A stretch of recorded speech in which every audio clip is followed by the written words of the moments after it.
On Writing by Stephen King is a must. If you are an aspiring writer, if you want to start your first novel, if you want to learn something from somebody with a lot of experience like Stephen King, On Writing is the book for you. And I really had expectations, high expectations for this book, and most of them were met. In this one, Stephen King absolutely delivers. I'm a writer myself. I've published a few books, and I still had a lot of things to learn from this little book. Okay? This book can help anybody who is flirting with the possibility of maybe writing a story for the first time.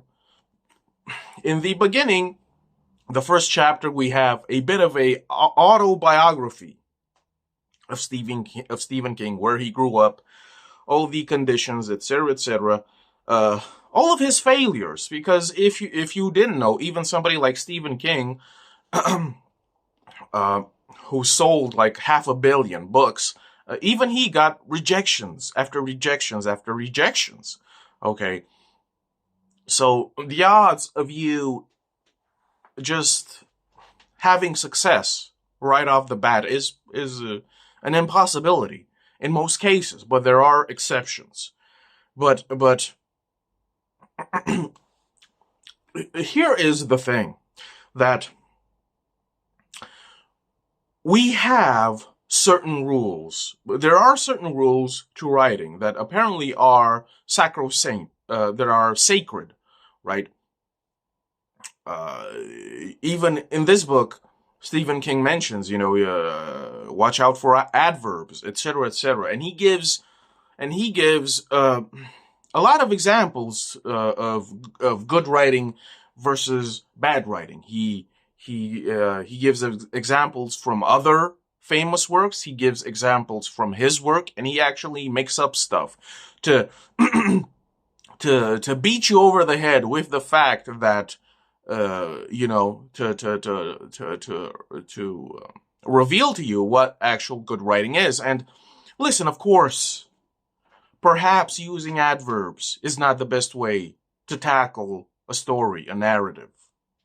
Perhaps your prose might be better with a certain type of style, okay? Because we keep hearing about style.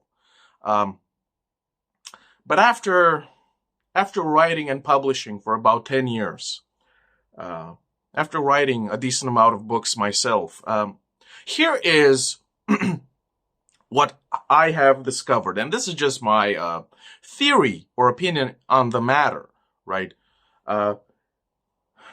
You can use how many adverbs you want, or you can use absolutely no adverbs. Apparently, there's this taboo against this prohibition on adverbs. Whatever. You can, copy certain other writers' styles and incorporate it into your own to create some sort of mutant new style. Whatever, fine.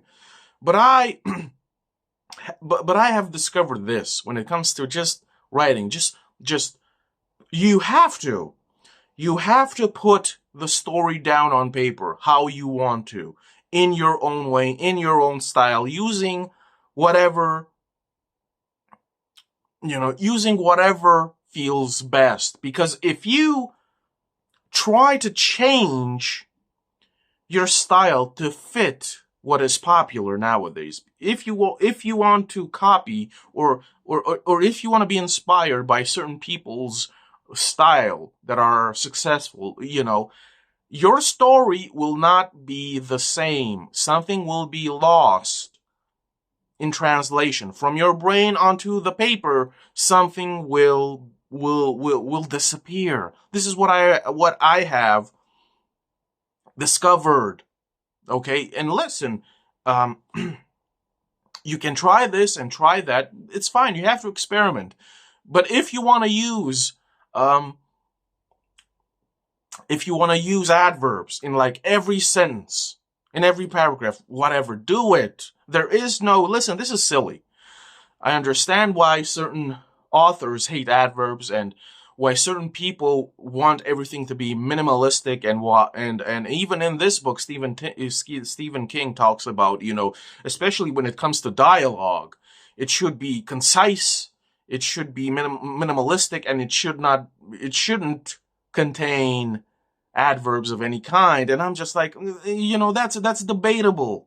That's debatable because although this is sound advice, if you have read a wide range of all of the famous authors and their famous works, all of the classic novels throughout history, spanning hundreds of years, even more, you have noticed that all of these esteemed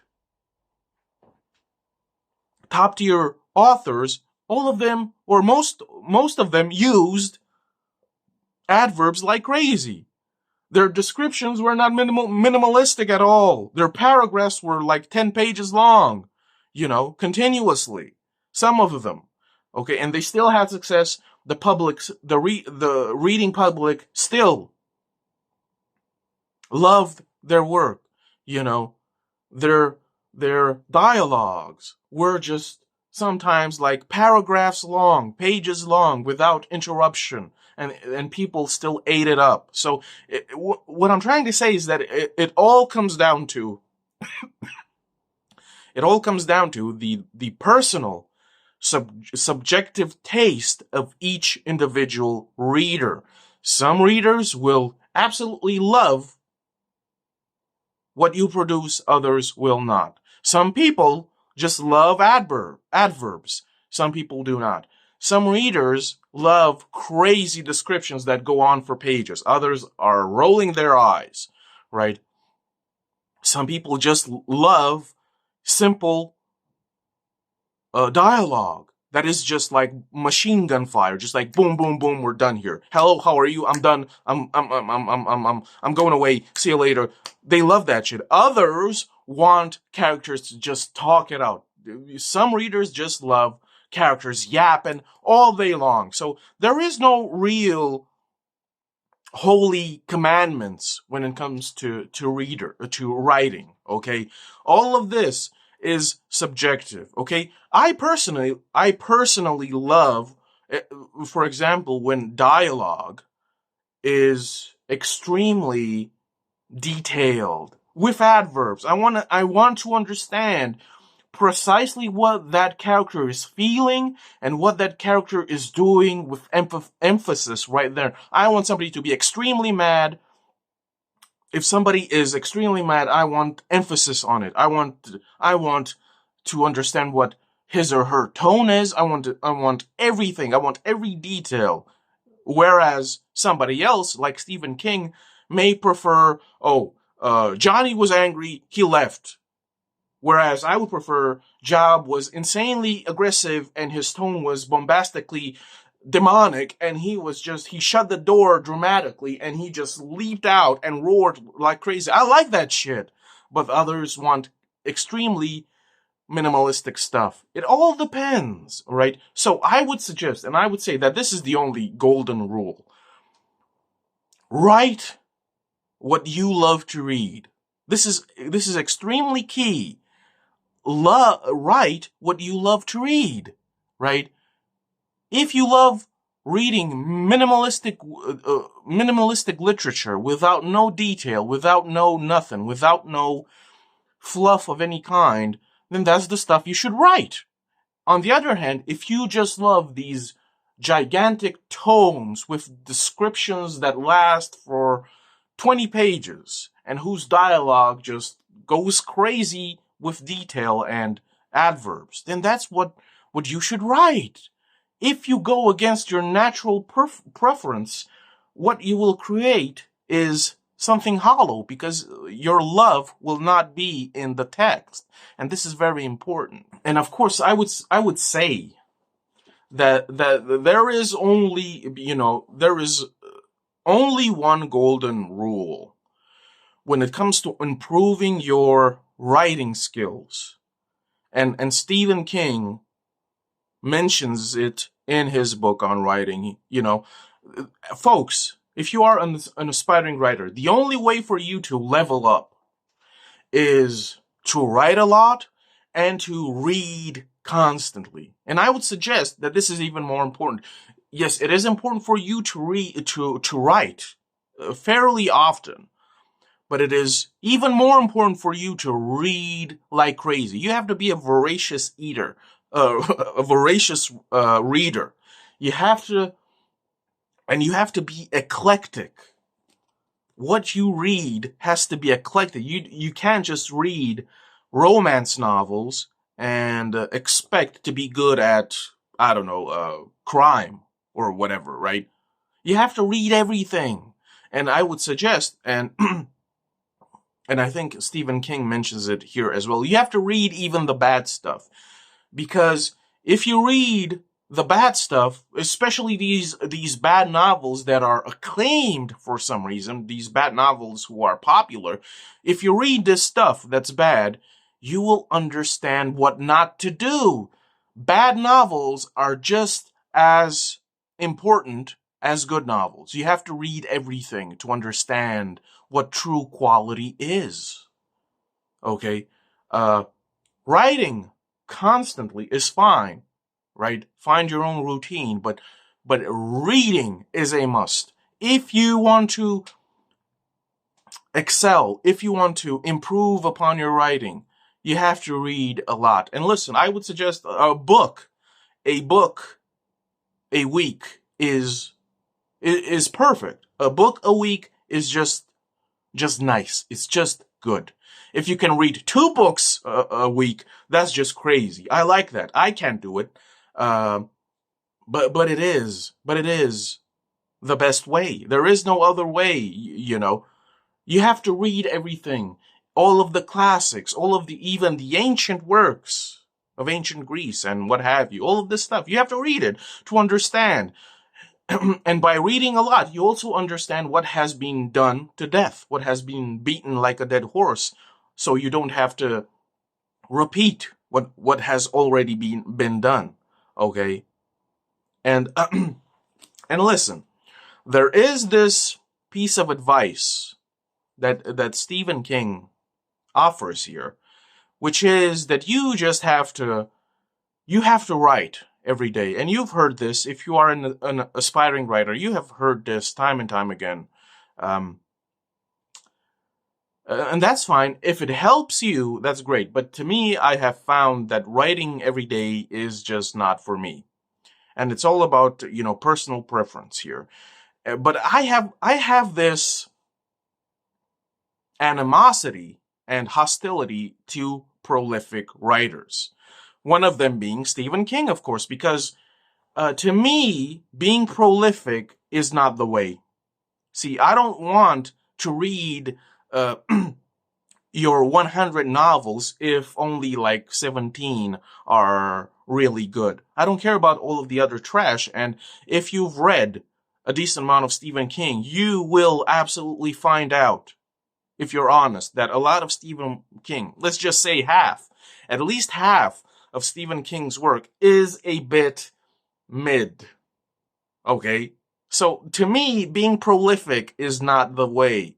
Like, for example, I think Isaac Asimov has like, God knows how many hundreds of books that guy has published. And who's gonna read all of that? Unless you have a die-hard fan who doesn't mind that perhaps some of his work might be a bit lackluster, okay? So, to me, being prolific is not the way. Being prolific is just,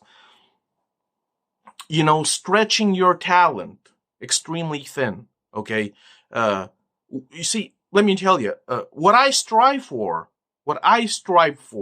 as a writer myself, what my prerogative is, what my goal, what my mission is, to write the best that I can, to create a couple of novels that will stand the test of time and will be loved and appreciated by readers. This is what I want to do. I don't want to write 100 novels about whatever.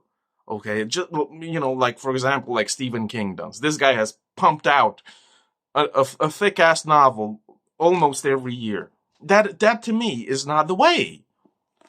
That to me is not the way. And of course, Stephen King mentions here that, he writes about 6 pages a day and he starts in the morning and blah, blah, blah. And that might be good for you. That might be perfect for you. I have come to understand that perhaps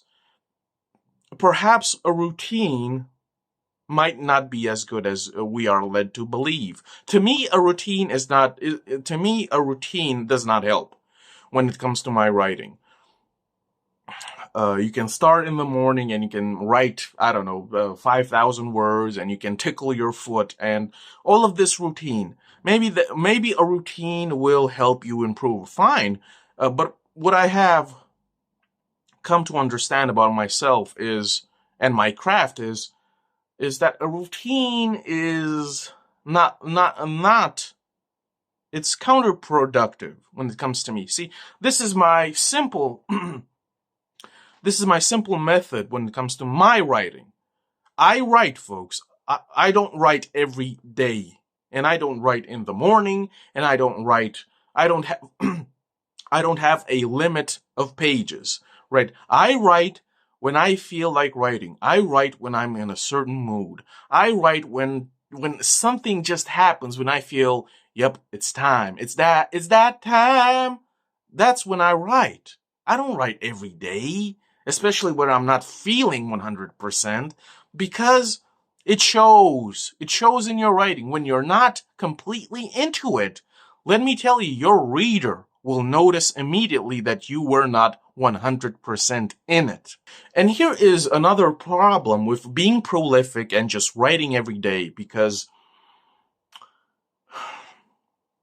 we've all seen the videos of these famous authors being asked, well, where do you get your ideas?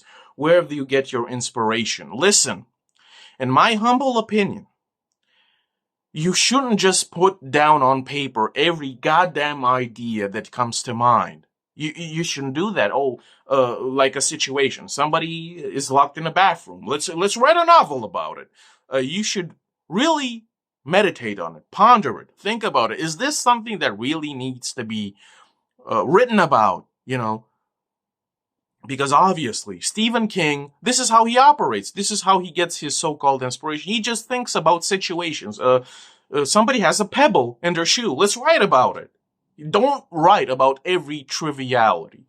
Don't write about any generalization or just any simple know-nothing situation.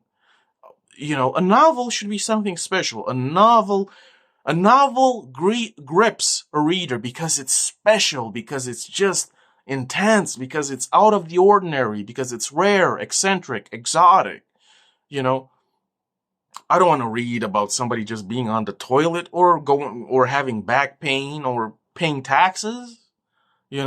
Everything that is put on paper should be out of the ordinary, special, whatever that entails. It depends on the writer, right? Because again, I keep using Stephen King as an example. Just because you're prolific doesn't mean that you are pumping out nothing but top quality. Top quality. Stephen King does not produce excellence every single time, even though he is a best-selling author, 500 million copies sold worldwide. Still, sometimes he releases bangers. A lot of the time he doesn't. Okay? Because he's so prolific, because he just pumps out book after book. He writes every single day, 6 pages or whatever, 5,000 words, right? For example, I've just finished his Mr. Mercedes, Bill Hodges trilogy. Let me tell you, that ain't no masterpiece. Some of the things in there are good, but that trilogy of novels ain't a masterpiece. Ain't a masterpiece at all. Just because a writer is extremely successful does not mean that everything they produce is gold. Okay? So in conclusion, okay, to all of you aspiring writers, of course, this book is a must. You have to read it. You have to read a lot, even the bad books. and you have to write. And I would suggest this is what has worked out for me. Just write when you feel like it. Write when it becomes unbearable. Write when your itch is intense, when you're just so passionate, because this is what happens to me. When I sit down to write and I'm just not feeling it. I'm just not into it. I'm just like, I don't know, I'm lazy. I'm procrastinating. I'm just not in it 100%. Let me tell you, I'm struggling. I'm barely writing anything, and what I'm writing is absolute trash. So perhaps a daily routine for writing may not be the answer for you. Okay, because it certainly wasn't the answer for me. I write whenever I feel like it, and maybe I'm not gonna produce a lot of novels, but I would say that all of the novels that I have produced so far aren't just mid, aren't just lackluster, right? Strive for the best, okay? And I would, this is my piece of advice. I would suggest that you should not take all of these so-called rules and taboos about literature and prose and style. You shouldn't take it so seriously, right? Just adopt what helps you, what assists you, and leave everything behind. Because let me tell you, whether you use a lot of adverbs or you use only two, it doesn't really make a difference. Because there will be readers who will love it, and there will be readers who will hate it to death.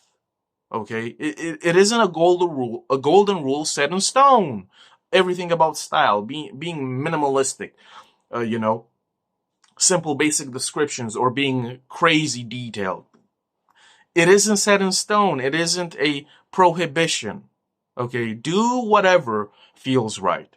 And if you do what feels right in your own way, in your own personal, unique way, then I would say that is the best that you can do as a writer.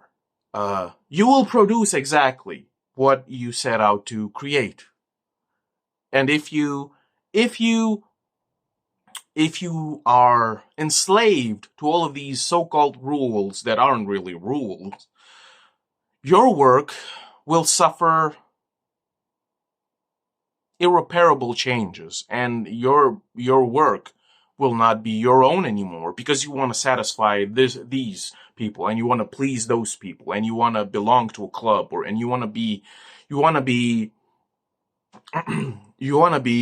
included with all of these other writers who are beloved. And so, if you do all of these things, your work will not be your own anymore. It will change beyond belief. And maybe when it is done, even you, the creator, will not recognize your own work, because it will be so different. It will be foreign to you.